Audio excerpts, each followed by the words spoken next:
Cerita dimulai dengan lembah penyatuan kini hanya menyisakan kawah raksasa yang membeku. Udara dingin menggigit, namun kehangatan dari pertemuan kembali itu terasa nyata. Boruto berdiri di tengah reruntuhan, menatap kedua tangannya yang gemetar. Ia mengenakan jubah hitam yang sudah robek di sana-sini, saksi bisu perjalanannya di dimensi nol. Boruto, suaranya serak ayah. Paman Sasuke. Ia berlutut di samping Naruto dan Sasuke yang terbaring lemah. Wajah Naruto tampak jauh lebih tua tanpa garis cakra yang biasanya berpijar, sementara Sasuke tampak tenang meskipun napasnya sangat tipis. Sarada memeriksa denyut nadi Sasuke dengan tangan gemetar. Mereka hidup, tapi cakra mereka, aku tidak bisa merasakannya sama sekali. Benar-benar kosong, seperti sumur yang mengering. Kawaki duduk bersandar pada batu, menatap sisa lengannya yang kini buntung dan menghitam. Jangan menangis, Uchiha. Mereka menukar segalanya untuk si bodoh ini. Itu adalah harga yang mereka pilih sendiri.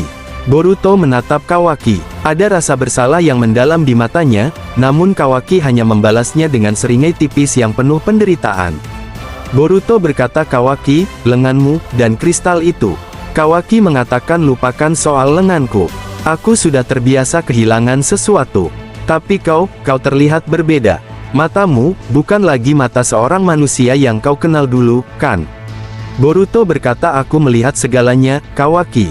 Saat aku di dalam Akasha, aku melihat jutaan kemungkinan. Aku melihat dunia di mana kalian semua mati, dan dunia di mana aku tidak pernah dilahirkan. Kembali ke sini, rasanya seperti berjalan di atas jembatan kaca yang bisa pecah kapan saja. Beberapa jam kemudian, tim medis Konoha yang dipimpin oleh Sakura tiba dengan bantuan portal Amado. Suasana berubah menjadi haru dan mencekam saat Sakura melihat kondisi suaminya dan Naruto. Sakura menahan tangis saat menyembuhkan Naruto. Sasuke, apa yang sudah kalian lakukan? Naruto membuka mata perlahan, tersenyum lemah. Sakura, maaf membuatmu khawatir lagi. Tapi, lihatlah ke belakangmu. Sakura menoleh dan melihat Boruto berdiri di sana. Boruto hanya menunduk, tidak sanggup menatap mata wanita yang sudah dianggapnya sebagai ibu kedua. Sakura berjalan mendekat dan memeluk Boruto erat. Selamat datang di rumah, Boruto. Jangan pernah pergi lagi. Di laboratorium Amado, suasana jauh dari kata tenang. Amado menatap layar monitor yang menunjukkan anomali di langit. Bintang biru yang kini memiliki kembaran berwarna merah gelap. Eida berkata, kau merasakannya, Amado. Kehadiran yang muncul bersamaan dengan kembalinya Boruto. Amado mengatakan ya saat gerbang ke-8 terbuka, hukum pertukaran setara berlaku. Kita menarik Boruto keluar, namun sesuatu dari sisi lain juga berhasil menyusup ke atmosfer kita. Sesuatu yang terbuat dari kebencian murni Akasha no Maki. Eida berkata, dan dengan Naruto serta Sasuke yang kini tanpa kekuatan, siapa yang akan menahan bintang merah itu jika ia jatuh ke bumi? Amado mengatakan hanya ada satu orang. Tapi dia harus memutuskan, apakah dia masih seorang manusia, atau senjata yang sudah berevolusi sempurna. Di kediaman Uzumaki yang sepi, Boruto duduk di teras sambil menatap bulan. Himawari mendekat membawa secangkir teh hangat. Kurama kecil meringkuk di bahunya. Himawari berkata, kakak tidak bisa tidur. Boruto berkata, dunia ini terlalu berisik, Hima. Di dimensi nol, semuanya sunyi. Di sini, aku bisa mendengar detak jantung setiap orang di desa. Aku bisa mendengar bisikan angin yang membawa kabar buruk. Himawari berkata, Kurama bilang, kakak membawa beban dari sana. Apakah itu yang membuat mata kanan kakak tidak bisa tertutup? Boruto memegang matanya. Jogan ini, dia tidak hanya melihat cakra. Dia melihat takdir yang sedang retak. Hima, berjanjilah padaku, jika suatu saat aku mulai kehilangan diriku sendiri, kau harus melakukan apa yang tidak bisa dilakukan ayah. Himawari menggenggam tangan Boruto. Aku tidak akan membiarkan itu terjadi. Kita akan menghadapinya bersama, seperti yang kakak katakan tadi di lembah. Di pinggiran desa, sosok-sosok tanpa wajah, The Hollow, mulai berkumpul. Mereka tidak lagi bergerak acak. Mereka berlutut di depan seorang pria berjubah perak yang baru saja muncul dari bayangan bintang merah. Pria berjubah mengatakan Hokage telah jatuh. Sang pendukung bayangan telah buta. Sekarang, saatnya memanen dunia yang rapuh ini. Boruto Uzumaki, kau pikir kau kembali untuk menyelamatkan mereka? Kau kembali untuk menyaksikan akhir dari segalanya. Pria itu membuka tudungnya, menunjukkan wajah yang sangat mirip dengan Naruto, namun dengan mata yang hitam pekat tanpa pupil. Ia adalah Naruto Hollow, manifestasi dari ketakutan dunia terhadap kekuatan sang Hokage. Boruto yang berdiri di atas patung wajah Hokage ketujuh. Ia menghunuskan pedang Kusanaginya, yang kini dialiri listrik biru dan hitam. Boruto berbicara pada Hokage, "Ayah, kau sudah melakukan bagianmu. Sekarang, biarkan aku yang menjadi bayangan yang melindungi cahaya ini. Aku adalah shinobi yang melampaui waktu." Boruto Uzumaki. Ketika matahari terbenam bagi para legenda, fajar baru menyingsing bagi sang pengembara. Musuh baru dengan wajah yang familiar telah bangkit, dan Boruto harus bertarung bukan hanya untuk dunia, tapi untuk menjaga nama ayahnya agar tidak dicemari oleh kegelapan. Malam di Konoha yang seharusnya damai mendadak berubah mencekam. Sensor pelindung desa tidak berbunyi, namun Boruto yang berdiri di puncak patung Hokage bisa merasakan kehadiran yang begitu masif. Itu adalah tekanan cakra yang sangat ia kenali hangat namun kini terasa hampa, seperti api yang membeku. Boruto mengepalkan tangan pada gagang pedang dan berkata, "Kehadiran ini tidak mungkin. Ayah ada di rumah sakit, tapi kenapa aku merasakannya di sini?" Tiba-tiba, dari kegelapan di bawah patung wajah Naruto, muncul sesosok pria. Ia berjalan perlahan di udara, setiap langkahnya meninggalkan jejak tinta hitam yang melayang. Ia mengenakan jubah Hokage yang compang camping, dan wajahnya adalah wajah Naruto Uzumaki di masa jayanya. Naruto Hollow berkata, "Kau pulang ke tempat yang salah, Boruto. Ini bukan lagi dunia yang kau kenal." Boruto matanya melebar, jogannya berdenyut hebat, "Siapa kau?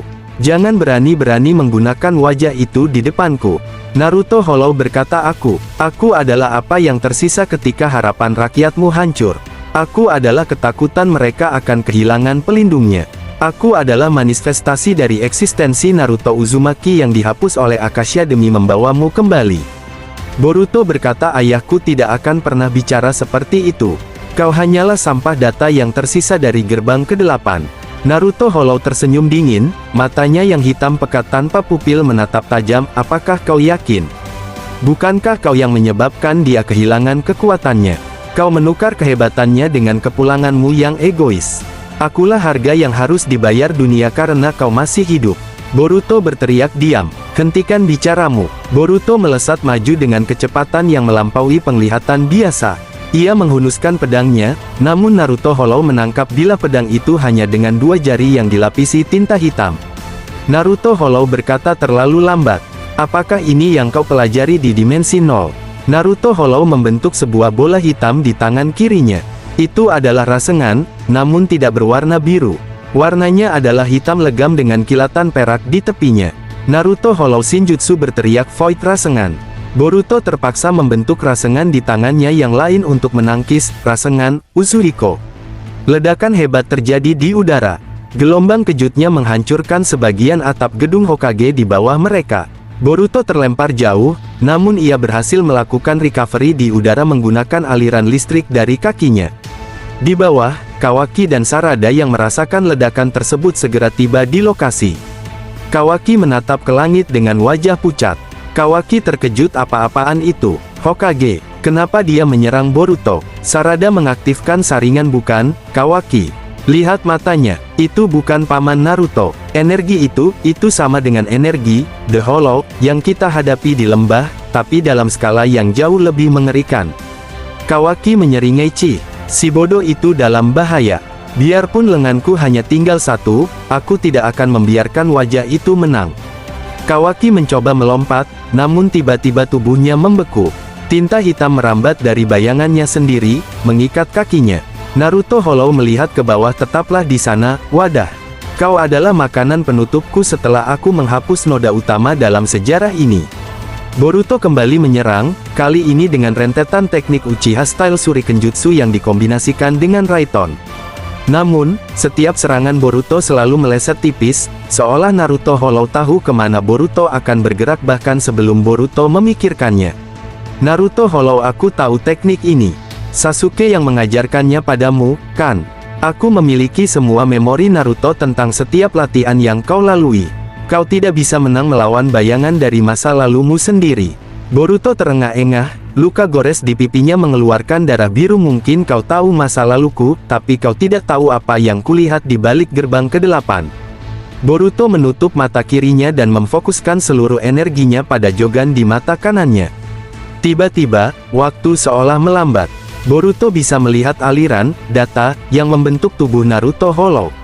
Boruto berkata, kau bukan manusia, dan kau bukan dewa. Kau adalah sebuah kesalahan. Dan tugasku adalah memperbaikinya. Boruto tidak lagi mengayunkan pedangnya secara fisik. Ia menusukkan pedangnya ke udara kosong di sampingnya. Namun, di posisi Naruto Hollow berada, sebuah retakan dimensi muncul dan menusuk bahu sang lawan. Naruto Hollow terkejut, untuk pertama kalinya ia merasakan sakit. Apa ini? Kau menyerang ruang, bukan raga.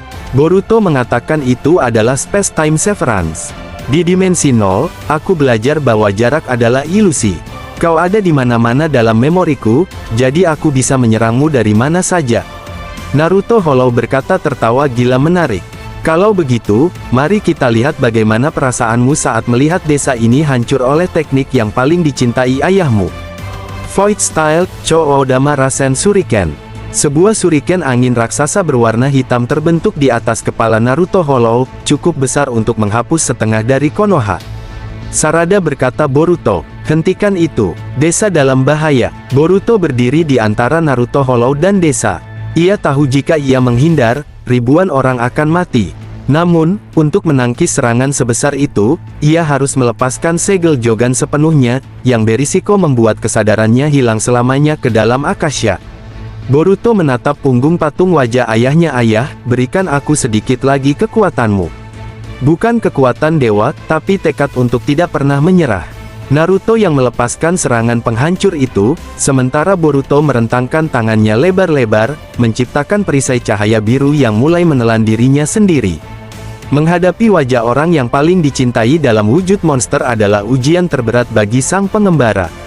Di ambang kehancuran Konoha, Boruto harus memilih, menyelamatkan masa depan dengan mengorbankan eksistensinya, atau membiarkan bayangan masa lalu menghapus segalanya.